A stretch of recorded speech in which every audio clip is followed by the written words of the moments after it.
감사합니다. 사순절 셋째 주일 부족한 종의 말씀을 전합니다. 능력의 장중에 붙으시고 하나님 은혜의 말씀 많이 전파되는 복된 시간 되게 하여 주시옵소서.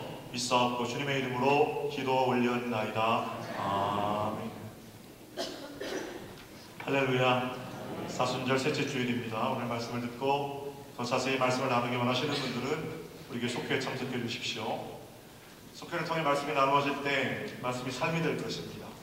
여러 가지 사정으로 속회 참석이 어려우신 분들은 주보 사면 말씀 나침반을 참고하셔서 한 주간 말씀을 묵상하시면 선포된 말씀의 동의 또는 감정적 변화, 이것과는 또 구별되는 삶의 능력으로 나타나는 말씀들을 체험하실 수 있을 겁니다. 한 주간 말씀이 잘 묵상되어지는 복된 주간 되기를 바랍니다. 지난 사순절 2주 동안 우리는 사도들의 증언을 살펴보고 있습니다. 예수 그리스도, 그분은 어떤 분이신지 사도들이 각각 하나님의 사람들, 믿음의 후배들에게 로마 교회에 편지하는 것을 지난 2시간 동안 살펴봤고요. 첫 번째는 왜냐하면 그리스도께서도 사도 베드로의 편지를 살펴봤죠. 고난당하는 예수 믿는다는 것 때문에 핍박받는 믿음의 후배들에게 여러분 선한 일을 하다가 고난이 있을 수 있습니다. 왜냐하면 그리스도께서도 그런 고난을 받으셨기 때문입니다. 그리고 나서 첫 번째 우리의 눈을 예수께로 집중시킵니다. 예수님 어떤 분이세요? 하늘에 있는 권세, 땅에 있는 권세, 땅 아래에 있는 권세까지 굴복하신 하나님의 아들이십니다. 첫째 시간에 살펴본 내용이고요. 지난주에는 사도 바울이 로마 교회에 보내는 편지를 읽었습니다. 로마 교회에 보내는 편지는 부제를 붙인다면 믿음이 좋다는 그리스도인들에게 라고 보실 수 있습니다. 소위 자기 나름대로 합리적인 방법들로 믿어내고 있는 사람들에게 믿음이 뭐냐? 아브라함 얘기를 통해서 바랄 수 없는 일 중에 바라는 것이 믿음이다. 바울은 이렇게 편지합니다. 환란이 와도 한결같이 흔들리지 않는 믿음, 그 믿음은 예수 그리스도께 시선을 고정할 때 가능합니다. 그리고 하나님께서는 그렇게 바랄 수 없는 중에 바라는 믿음, 예수님을 바라보는 그 믿음을 의로 여기셨습니다. 아브라함뿐만 아니라 예수를 죽은 자 가운데에서 살리신 이를 믿는 우리의 믿음 또한 하나님께서 의로 여기십니다. 사순절에 우리에게 필요한 믿음은 예수를 바라보고 그 믿음 가지는 겁니다. 온갖 절망의 상황 속에서 내 믿음이 말할 수 있도록 믿음을 소유한 자로 살아가는 것 주님께서 우리에게 원하시는 지경입니다. 여기까지가 지난 2주 동안 살펴본 내용이고요. 오늘은 사도 바울의 또 다른 편지를 읽었습니다. 오늘 편지는 고린도 교회에 보내는 편지입니다. 본문을 다시 한번 볼까요? 십자가의 도가 시작되죠. 제가 읽습니다. 십자가의 도가 멸망하는 자들에게는 미련한 것이고 구원을 받은 우리에게는 하나님의 능력이라. 사순절은 예수님을 바라보는 절대 아닙니까? 예수님 바라보면 우리가 무엇을 볼 수 있느냐? 틀림없이 십자가를 볼 수 있습니다. 교회의 가장 높은 위치, 가장 중앙의 위치, 어떤 물리적인 위치뿐만 아니라 영적인 위치에도 교회가 교회될 수 있는 것은 십자가 때문입니다. 예수님께서는 십자가를 지고 우리를 구원하시려고 이 땅에 보내주셨고 십자가를 지고 완전하고 넉넉한 제물이 되셔서 우리의 구원을 완성하셨으며 십자가의 죽음을 이기고 부활하심으로 우리의 소망이 되어주셨습니다. 그러므로 예수님 생각할 때 십자가를 빼놓고는 기독교를 시작했다고 말할 수 없습니다. 오늘날에도 건강한 교회라면 십자가는 그 교회의 가장 높은 자리에 있을 것이고 가장 중앙의 자리에 있을 것입니다. 이거는 개신교 역사 500년 동안 그랬을 뿐만 아니라 로만 카톨릭 동방정교회를 합쳐서 2000년 동안 변하지 않는 핵심적인 가치입니다. 교회는 십자가가 있을 때 그게 교회입니다. 그런 의미에서 신앙생활을 한다는 것은 십자가를 기억하는 겁니다. 그리고 십자가를 앞세우는 것입니다. 우리들 입장에서 보면 십자가 앞에 나를 세우는 것, 그게 신앙생활입니다. 십자가 없이 믿고 싶은 대로 믿고 십자가의 어떤 터널을 통과하지 아니하고 광명의 빛을 발할 수 없습니다. No cross, no crown. 십자가 없이는 영광도 없어요. 그런 차원에서 기독교인들이 얻을 영광은 또는 기독교인들이 얻게 되는 새로운 생명은 십자가를 통과해야만 가능하고 십자가를 통해서만 우리가 부활하신 예수 그리스도를 만날 수 있다는 것입니다. 오늘 사도 바울은 고린도 교인들에게 이렇게 중요한 십자가를 설명하면서 십자가 십자가 앞에 두 종류의 사람이 있다라고 말하고 있습니다. 첫 번째 종류의 사람들은 십자가가 미련한 것이다 라고 말하는 사람입니다. 그렇게 말하는 사람들의 또 다른 이름은 멸망받을 자들입니다. 그런가 하면 십자가를 바라보고 다르게 느끼는 사람의 집단이 있는데, 무리가 있는데, 그 사람은 뭐라고 그래요? 십자가는 하나님의 능력이라. 그 뒤에 구절을 제가 오늘 시간이 없어서 뒤에 구절을 강해 설교를 하지 않습니다만, 사순절의 로마서 1장을 보면 그 뒤에는 십자가는 하나님의 능력이고 하나님의 지혜다. 여하튼 오늘은 하나님의 능력에 대해서만 얘기할 텐데, 십자가를 바라보고 하나님의 능력이라고 고백하는 자들이 있습니다. 성경을 꼼꼼히 읽어보면 사도 바울은 구원을 얻은 자들이 그렇게 부른다라고 말하고 있고요. 구원을 얻은 우리는 이렇게 말합니다. 그래서 우리는 편지를 쓰고 있는 바울하고 편지를 받고 있는 고린도 교회 교인들이 1차적으로 말하고요. 2000년이 지난 지금 성경 말씀을 읽고 십자가를 통해 하나님의 능력을 힘입는 저와 여러분까지를 포함합니다. 우리에게도 십자가는 능력입니다. 따라하시죠. 십자가는 능력입니다. 할렐루야. 어떤 능력이냐? 제가 오늘 세 가지 얘기를 할 텐데요. 오늘은 강의 설교를 하지 않고 2000년 동안 고백해오던 십자가의 능력, 대표적인 능력들을 좀 꼽아주어서 이야기를 나누기 원합니다. 첫 번째, 십자가는 어떤 능력이냐? 죄를 깨닫게 하는 능력입니다. 십자가는 죄를 깨닫는 능력입니다. 이거를 우리가 자주 쓰는 말로 하면 그에게 이렇게 말할 수 있습니다. 여러분, 죄를 깨달을 때 비로소 새로운 생명이 시작됩니다. 죄가 없는데 내가 뭔가 건져주세요 이렇게 할 이유가 없지 않습니까? 죄가 깨달아지는 것. 문제는요, 우리가 죄인입니다라는 고백 또는 그런 진술들을 너무 많이 들었다는 거예요. 그래서 누군가, 목사님, 우리 인간들이 모두 죄인이지요. 그런데 예, 그렇군요. 죄인입니다. 아멘. 동의합니다. 참 쉽습니다. 그런데 그렇게 기도하고 나서 제 눈앞에 와서 목사님 죄인입니다. 이렇게 지적해서 얘기하면 네, 제가 죄인이지요. 이렇게 하기보다는요, 당신은 어떻습니까? 이렇게 묻는 것이 사실은 저와 여러분의 형편입니다. 모든 사람이 죄를 지었습니다. 거기에는 쉽게 아멘 하는데 당신이 죄인입니다. 그러면 왜 나만? 이렇게 묻게 된다는 것입니다. 그런가 하면 계속 그렇게 얘기하면 그렇게 말하는 당신은 얼마나 의인입니까? 이렇게도 묻습니다. 이게 우리의 죄가 드러났을 때 사실은 저와 여러분의 반응입니다. 그때 십자가가 필요한 거죠. 십자가는 그 앞에 다른 사람을 갖다 세우는 게 아니라 나를 세우는 거예요. 나를 세우시면 먼저 내가 얼마나 큰 죄인인 나를 하나님 보게 하신다는 거예요. 계속 다른 사람 정죄하는 사람들이 있어요. 아직까지 십자가 앞에 나를 세우지 않았을 거예요. 내가 얼마나 흉측한 죄인인지를 발견하지 못했기 때문에. 그러고도 직분도 받고요. 그러고도 목사로 되고 그럽니다. 그러나 십자가의 첫 번째 능력은 내가 십자가 앞에 섰을 때 눈물을 흘리며 죄를 깨닫게 하시는 능력입니다. 지난 월요일에 제가 기독교 방송을 보는데 분당이라는 큰 교회 유명한 목사님이 이런 예화를 설교하더라고요. 제가 너무 은혜를 받아서 그 얘기를 좀 소개하려고 그럽니다. 미국에는 어떤 교회에 쥐란 학생이 성경 말씀 구절을 600구절을 암송하는 아이가 있었대요. 여러분, 암송 요즘 제자훈련 학생들 열심히 하십니다만 600구절 암송하는 건 거의 인간의 경지가 아닙니다. 60구절 그거 암송하는 것도 피질 암송해가서 어떻게 잊어버릴까 전전긍긍하는 게 우리 일반적인 모습인데 600구절 암송하는 건 가히 놀라운 경지에 이른 거죠. 사람들이 가서 뭐가 될까? 참 훌륭하다 이렇게 칭찬도 하고 암송을 시켜보기도 하고 이러면서 이제 지났습니다.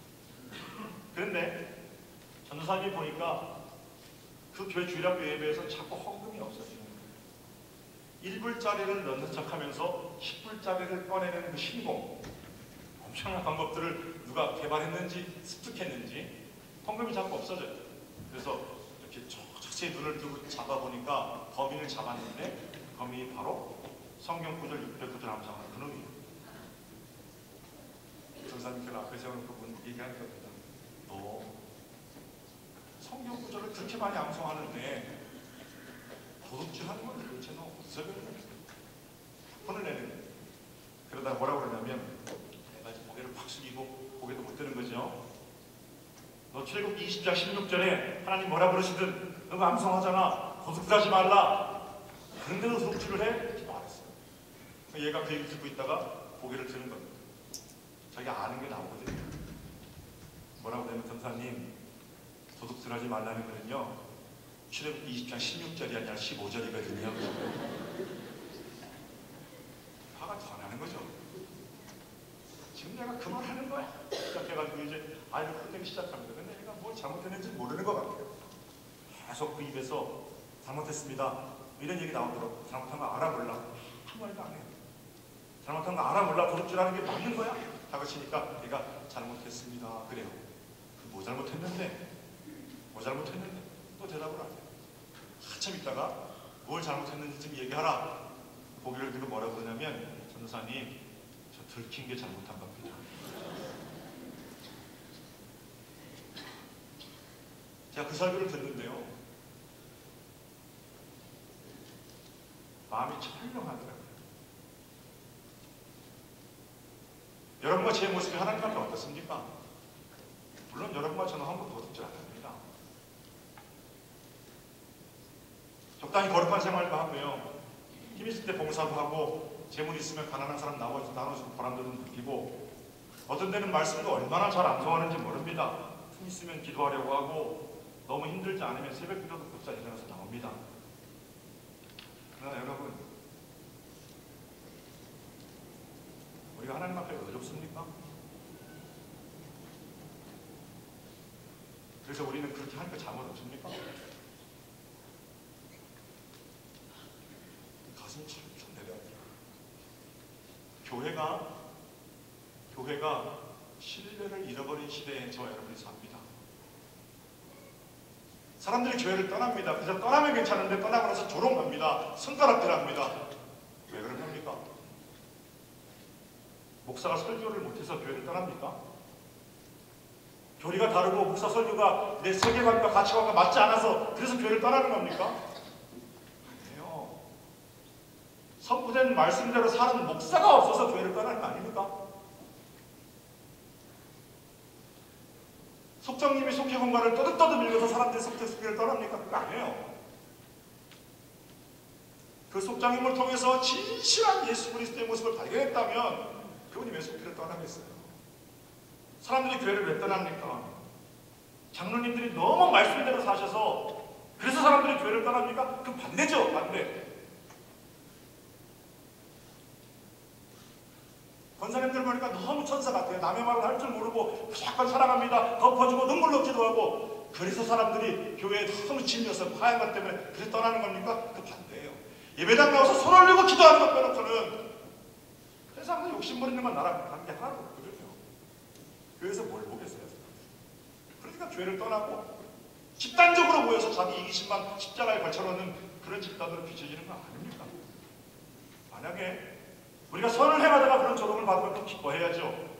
성경 말씀에 그럴 때 기뻐하라고 그러시니까 춤을 추며 기뻐해야 합니다. 그러나 그 반대니까 우리는 무슨 짓을 저질러도 들키지만 하면 죄가 아니라고 생각하니까 하나님 앞에 얼마나 부끄러운지 모르겠어요. 사순절은 사랑하는 성도 여러분 그 집사님 갖다 십자가 앞에 세우면 될 게 아니에요. 그 장로님 데려다가 십자가 앞에 세우면 될 게 아닙니다. 내가 정직하게 서서 하나님 내가 이렇게 흠이 많은 죄인입니다 라고 고백하는 절기가 사순절입니다. 그런 사람들이 아직 있으니까 하나님께서 한국의 영광 거두지 않으시는 거예요. 바리새인들이 너무 많아요. 하나님 앞에 와서 하나님 내가 이것도 했고 저것도 했고 이것도 했고 그런 사람 기도 하나님 안 들으신다 하잖아요. 그렇게 한 사람 손을 올리면서 하나님께 자신의 행적을 늘어놓고 있을 때 손 죽이면서 고개도 못 드는 그 세리 그 죄인의 기도가 아직도 있으니까 그런 사람들이 기도로 교회를 지키고 있으니까 이렇게 교만해지는 한국 교회에도 하나님께서 아직 생명을 거두지 않으시는 거 아닙니까? 우리가 어떻게 생각합니까? 또 손을 올리고 우리 자랑 안 하는 걸 내려놓습니까? 아니죠. 가슴을 치며 깨달아진 죄에 대해서 뉘우치는 그런 모습들이 필요하겠죠. 교회 지도자일수록 하나님 앞에 정직하게 엎드려서 내가 그 세리한 사람 되기를 원합니다. 나 자신을 하나님 앞으로 끌고 가는 그런 능력이 우리 가운데 더 필요하지 않기는 해답니다. 이 능력, 죄를 깨닫게 하는 그때 능력이 아름답게 나타나는 은혜로운 사순절이 되기를 주님의 이름으로 축복합니다. 십자가의 능력은 첫 번째 죄를 깨닫게 합니다. 이 능력 가운데 우리는 뭐라고 고백하게 되냐면 I am a sinner. 하나님 나는 죄인입니다. 이렇게 고백하게 됩니다. 두 번째 십자가의 능력은요. 화면을 좀 보여주시고 한번 따라해 볼까요? 십자가는 시작. 십자가는 죄를 씻는 능력. 할렐루야. 용서 이렇게 말할 수 있습니다. 만약에 그 정말 주음같이 붉은 죄가 깨달아지기만 했는데 해결이 안 되면 어떻게 삽니까? 그 수치심, 그 죄책감 그런 거 눌려서 죄의 종변자로 살아갈 수밖에 없잖아요. 벌써 거기 눌려서 질식했을 겁니다. 그러나 십자가는 그 죄를 해결하시는, 씻어주시는 능력입니다. 제 목회하면서 성도들과 상담할 때 깜짝 놀라게 되는 것이 있는데 많은 성도들이 너무나 큰 죄책감에 사로잡혀 있다는 겁니다. 겸손이라는 가면을 쓰고 있어요. 그걸 겸손이 아니에요. 하나님 보시기에 하라 그러면 하는 게 겸손이지 못합니다. 이게 무조건 겸손이 아니라는 거예요. 겸손이라는 가면을 쓰고 있지만 뭐가 있는 거예요? 믿음 없는 겁니다. 믿음은 우리의 죄가 완전히 십자가 위에서 넉넉하고 이루신 예수 그리스도를 통해서 용서받았다는 것을 믿는 겁니다. 다시는 과거의 어떤 죄의 강에서 낚싯줄로 그 죄의 기억들을 건져 올리는 그런 짓을 하더라고. 그래서 가끔 깨달아지면 눈물 흘리고 절대로 그게 좋은 신앙이 아니라는 겁니다. 첫 번째 능력을 통해서 하나님 나는 죄인입니다 이렇게 고백하게 되었다면 두 번째 십자가의 능력을 통해서 뭐라고 우리 선포할 수 있습니까? 하나님 나는 자유합니다. 예수 그리스도의 보혈의 능력으로 나는 자유합니다. 이렇게 선포할 수 있습니다. 죄책감으로부터 자유하십시오. 각종 수치, 어두운 그늘들로부터 자유하십시오. 여러분, 예수 그리스도는 여러분의 근심보다 훨씬 크신 분이세요. 도스토옙스키의 예화 가운데 이런 얘기가 있어요. 제정 러시아 시대에 한 시청 말단 공무원이 현관에서 출근하다 시장님 발을 밟았습니다. 그러니까 시장님 발을 밟고 막 떨리는 마음에 시장님한테 시장님 죄송합니다 이렇게 했는데 마침 시장님은 옆에 어떤 사람과 얘기하는 바람에 이 사람이 사과를 못 들었어요. 그리고 자기 발이 밟혔는지도 몰라요. 그러는데 헤어지고 나서 이 공무원은 걱정이 되는 겁니다. 아, 내가 시장님 발을 밟았는데 내일 아침에 해고되면 어떻게 하나. 걱정은 걱정을 낳고 두려움은 두려움을 낳고 날씨가 이렇게 엄동설한인데 나 쫓겨나면 애들하고 어디 가서 사나. 함수로 고민하다가 안 되겠어요. 그 다음날 아침에 일찍 일어나자마자 시장실을 찾아갑니다. 시장님, 저 어제 발을 밟아서 죄송합니다. 이렇게 말하는데 시장님이 역시 다른 사람하고 대화하느라고 소리를 이렇게 신사를 치는 거예요. 신경 안 쓰겠다는 거죠. 그런데 앞에 나가서 또 이렇게 말하는 겁니다. 너무 마음이 상하셨구나. 내가 발 밟은 걸 용서를 안 해주시는 거예요. 그 다음날도 걱정. 그 다음날 또 가서 시장님, 제가 엊그제 발 밟은 사람인데요. 죄송합니다.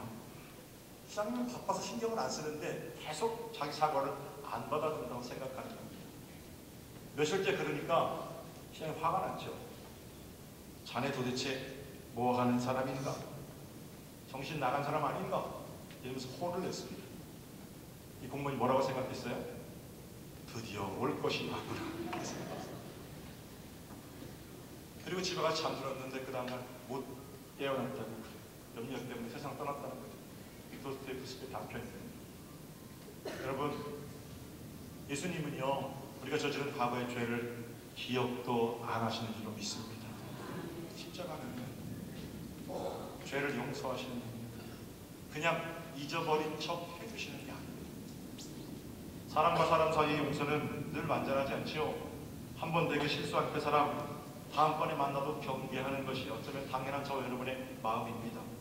그 사람이 박은 못, 말 때문에 생긴 생채기 이런 걸 다 뽑고 치료한 것 같아도 못 바뀐 자리 남아있어서 다시 그 사람이 손만 들고 입만 열면 불안해하는 게 저와 여러분이 하는 용서입니다.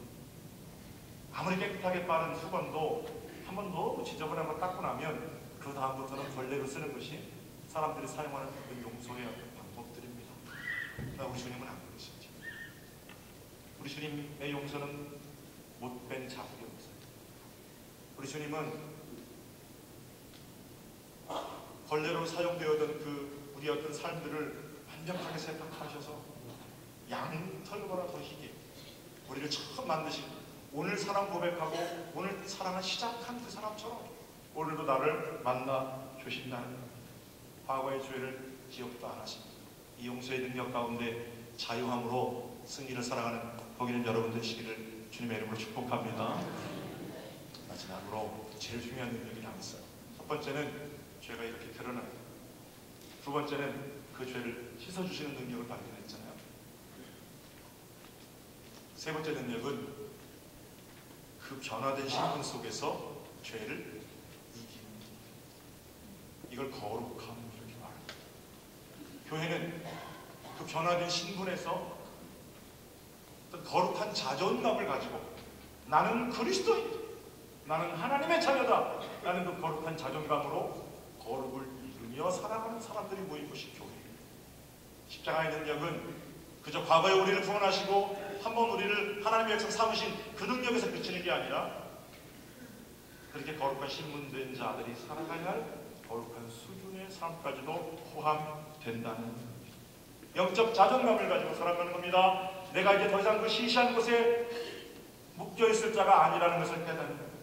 넘어진 자리에서 내가 본래 무릎 펴고 일어날 위대한 하나님의 자녀라는 사실을 기억하는 겁니다. 바로 십자가는 우리로 하여금 그런 능력을 가능케 하십니다.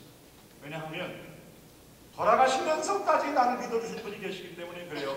우리가 예수를 잘 믿는 것 같지만 먼저 우리가 이 땅에 있기도 전에 예수께서 우리를 믿어주심으로 십자가 위에서 우리의 구원을 완성하셨습니다. 그러므로 누가 더 잘 믿는 거냐? 우리와는 없을 정도로 우리를 믿어주시는 분이십니다. 그 사랑을 발견할 때, 그렇게 우리의 눈을 들어 십자가 예수님과 눈 마주칠 때 우리는 거룩한 믿음을 살 수 있습니다. 노력해서 안 되고 힘쓰고 애썼지만 거기서 힘들고 실패하는 그런 자리에서 다시금 예수 그리스도의 사랑의 능력으로 일어설 수 있다는 것. 나를 믿어주시는 것 때문에 그 십자가의 능력입니다. 이전에 한번 말씀드린 적이 있습니다만 6.25 전쟁 직후에 전라남도의 어느 섬마을에 선생님 한 분이 부임하셨는데요. 그 선생님이 너무 진실하신 분이세요. 근데 그 마을에 와보니까 그 마을에 몇 명 안 되는 애들이 그냥 전부 욕을 입에 달고 사는 거예요. 그 뱃사람들, 노동사 짓는 분들 이렇게 거칠게 아버지로부터 들어가지고 한 애도 욕을 안 하는 애가 없는 거예요. 선생님이 너무 마음이 상해서 그 예쁜이 들여서 욕을 지금 다 치고 그랬는데 아이들을 다 모아요. 그리고 나서 애들에게 10장씩 욕표를 나눠줍니다. 이 욕표는 가지고 가서 일주일 뒤에 2주일 뒤에 모일 텐데 친구들끼리 놀다가 공부하다가 누가 욕하는 걸 보면 너 욕했지 한 장. 그러면 나중에는 많이 뺏은 애들은 욕표를 많이 가지고 있을 거 아니에요. 욕 10번 한 애들은 다 뺏기지도 않아요. 욕표를 나눠줬습니다. 근데 이 소녀는 자신도 습관적으로 욕을 했기 때문에 자기가 욕할 때 친구들이 야, 너 욕 준 거죠. 그렇게 해서 뺏기긴 했는데 친구들이 욕하는 걸 보고 욕 내놔 이렇게 하는 마음이 용기가 없었던 거예요. 그래서 정한 시간이 다 지나고 선생님한테 다시 모였는데 어떤 친구는 그 욕표를 40장 가지고 있는 애도 있고 어떤 친구는 10장 가지고 있는 애도 있고 어떤 친구는, 그런데 이 소녀는 한 장도 없이 다 뺏겼어요. 선생님이 욕표가 없는 개수대로 매를 맞는 겁니다. 10개 없으면 10대, 5개 없으면 5대. 근데 이 아이는 욕표 하나도 없잖아요. 앞으로 나와서 매를 맞는 거예요. 10대. 셔. 그럼 때리는 거죠. 정말 엎어놓고 풀스윙으로 새 때리는데 이 아이가 한 대 맞고 이러다 내가 죽겠구나 싶더래요. 2대. 간신히 맞고 3대째 맞았는데 도저히 못 맞겠더라고요. 죽을 것 같아서. 그래서 3대를 맞고 나서 뒤를 돌아다 봅니다. 그런데 돌아서서 선생님을 보는 순간 선생님이 울고 계신데 눈물이 천덕이 돼서 울면서 자기를 때리시더라고요. 그러면서 입에서 하시는 말씀이 이놈아, 내가 너를 얼마나 믿었는데 욕표를 다 뺏기고 하니 이렇게 되는 거죠. 눈물을 흘리면서 아이를 때리는 거죠. 그때 이 아이가 다시 돌아서서 선생님 때려주세요. 나머지 7대매를 다 맞았는데 이상하게도 하나도 아프지 않더라고요. 교실로 돌아와서 책상에 엎드려서 이 소녀는 울기 시작합니다. 그리고 혼자 수없이 중얼거리는데 나도 커서 저 선생님처럼 될 거야. 이 아이가 누구냐면 한국신학대학에서 말씀을 가르치셨던 정태기 목사님, 정태기 교수님 목사님. 전라남도 신앙군 증도에서 선생님 한 사람이 믿어주고 그 믿어주는 눈물만 봐도 사람이 달라지죠. 호통 쳐서 사람이 달라지는 거 아니죠. 한 믿어주는 그 한 사람 때문에 사람이 달라진다면 십자가를 바라볼 때 우리는 누굴 봅니까? 죽기까지 우리를 믿어주신 예수 그리스도를 봅니다. 십자가를 볼 때마다 목사, 내가 임마누를 얼마나 믿었는데 이렇게 말씀하시는 주님이 깨달아지면 죄의 자리를 박차고 일어날 수가 있는 거죠. 십자가를 볼 때마다 장로님의 이름 부르시면서 권사님의 이름 부르시면서 내가 너를 얼마나 믿었는데 이게 정말 마음속에 느껴지면 그 거룩한 하나님의 사랑 앞에서 다시 우리가 일어설 수가 있는 거죠. 그 사랑이 깨달아지지 않으니까 그 사랑을 모르니까 해마다 신앙생활하는 게 힘들고 지겨운 거 아닙니까? 그 사랑이 한번 깨달아지면 얼마나 일이 감사하고 기쁜 일입니까? 사랑하는 성도 여러분, 거룩함 자체를 위해 노력하기보다는 그 거룩함의 원인이 되시는 예수 그리스도의 사랑, 먼저 그리로 달려가십시오. 사순절에 그렇게 예수 그리스도를 바라볼 때 우리가 영적인 건강함과 순결함을 가질 수가 있습니다. 그 아름다운 사랑의 법 가운데에서 오늘도 맡긴 사명을 감당할 수가 있는 겁니다. 사순절 셋째 주일입니다. 이번 주간 저를 포함해서 14명의 사람들이 네팔에 가서 예배를 합니다. 그곳에서 제가 다른 설교 하겠습니까? 십자가가 능력입니다. 저 이렇게 선포할 겁니다. 우상에 매여 있는 자들이 부디 그 설교를 들고 하나님께로 돌아올 수 있도록 우리를 사랑하셔서 우리를 위해서 자신의 몸을 내어주신 예수 그리스도의 사랑을 우리 14명의 설교와 섬김을 통해 만날 수 있도록 여러분 기도로 힘을 모아 주십시오. 다음 주에는 감독님 설교하실 텐데 이곳에서 우리를 보내신 분들 기도의 힘으로 우리가 사명을 잘 감당하고 오겠습니다. 우리 십자가의 능력이 나타나서 그 땅에서도 예수 그리스도 아름다운 생명의 이름으로 선포되고 좋은 것들을 거둬들이고 기뻐하시는 하나님, 그 하나님을 볼 수 있기를, 만날 수 있기를 주님의 축복합니다. 몇 분들에게 십자가의 능력으로 승리합시다 이렇게 인사할까요? 십자가의 능력으로 승리합시다.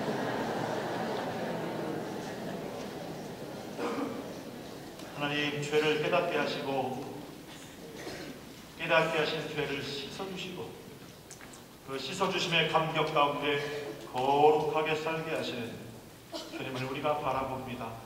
사순절 셋째 주간 예수 그리스도 생명을 주신 십자가 안에 큰 자유를 맛보는 저희들 모두가 되게 하여 주시옵소서.